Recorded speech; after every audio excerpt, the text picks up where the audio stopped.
एक डरा हुआ पत्रकार लोकतंत्र में मरा हुआ नागरिक पैदा करता है। हमारा जो मीडिया है वो डरे हुए पत्रकारों का समूह बन गया है।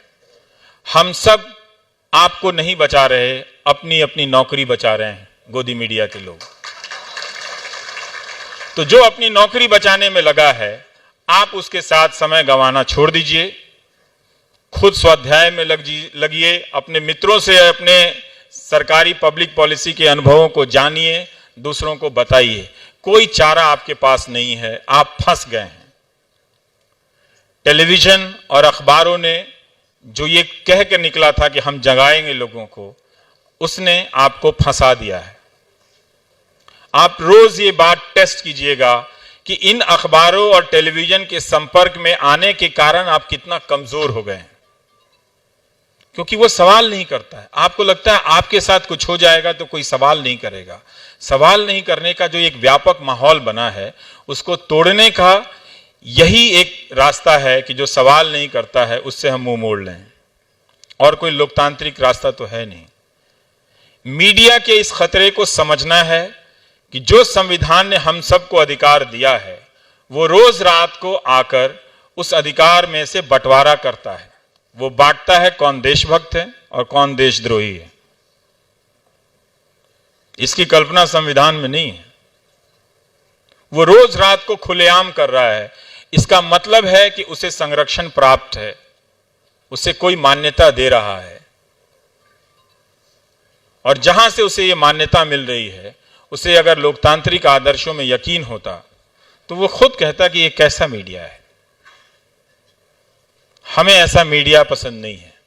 किसी भी व्यवस्था का मूल्यांकन करने के लिए बुनियादी शर्त यह है, आप किसी भी राजनीतिक दल के हो सकते हैं, किसी को भी आप सपोर्ट कर सकते हैं, मगर सूचना ग्रहण करने के रास्ते को आप इस तरह से मरते हुए देखेंगे तो आप एक अच्छा सपोर्टर भी नहीं बन पाएंगे। क्या आप अंधेरे में रहकर किसी दल का समर्थन करना चाहते हैं, किसी राजनीति का समर्थन करना चाहते हैं? नहीं। इससे हम अपने नेताओं को कमजोर कर देंगे, हम खुद तो कमजोर हो ही रहे हैं। तो मीडिया ने क्या किया कि जो समाज में व्यवस्था के कारण, सरकारी व्यवस्थाओं के कारण और सामाजिक व्यवस्थाओं के कारण ज्ञान की जो असमानता थी, उस असमानता को और चौड़ा किया है।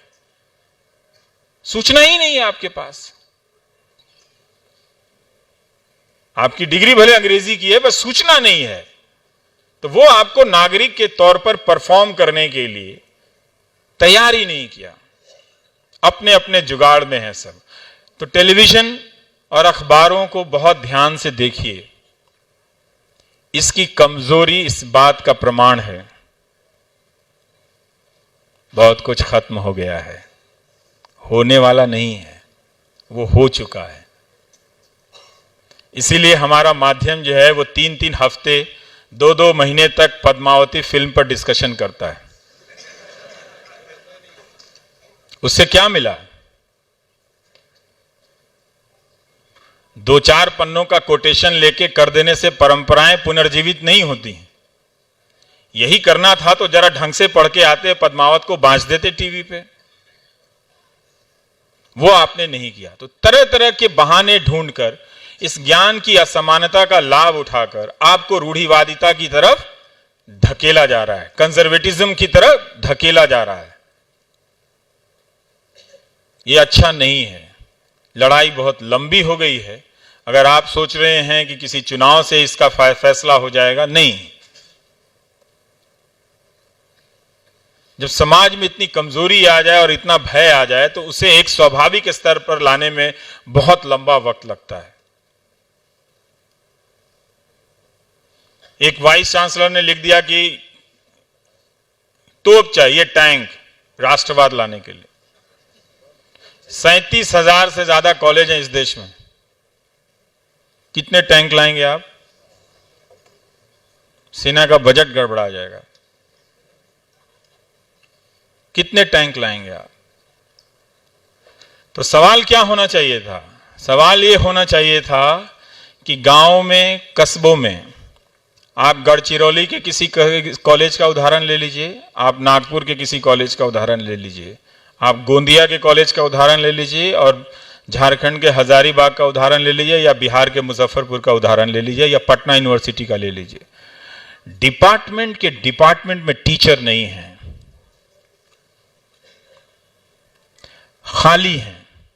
और आज जब हम आकांक्षाएं पैदा कर रहे हैं और इन आकांक्षाओं से एक नया भारत बनाने का इरादा रखते हैं, वो आकांक्षाएं जब कॉलेज के दरवाजे पर पहुंचती हैं तो मिट जाती हैं और हम इसकी चिंता नहीं करते हैं। चिंता कीजिए।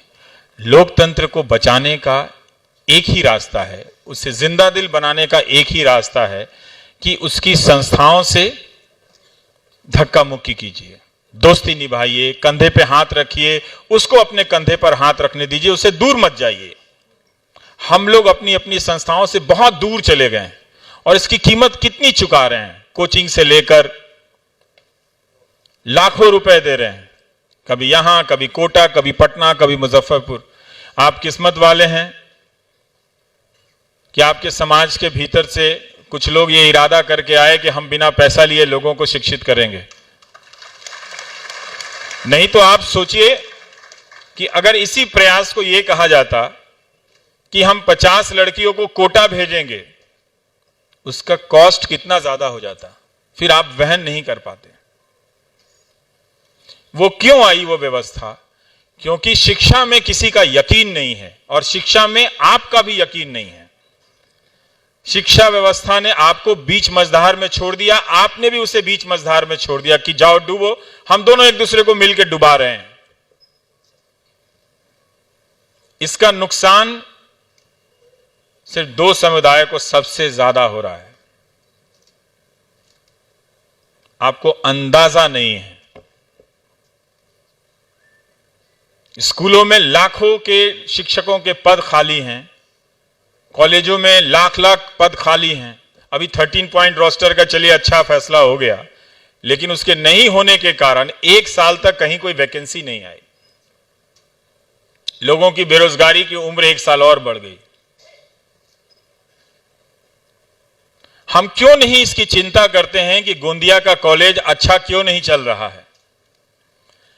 ये तो कर सकते हैं, अपनी चर्चाओं में इसको तो ला सकते हैं, हम क्यों नहीं लेकर आ रहे हैं? इसीलिए मैंने शुरू में कहा कि सिर्फ अंबेडकरवादी होने से आप अंबेडकरवादी नहीं हो जाते।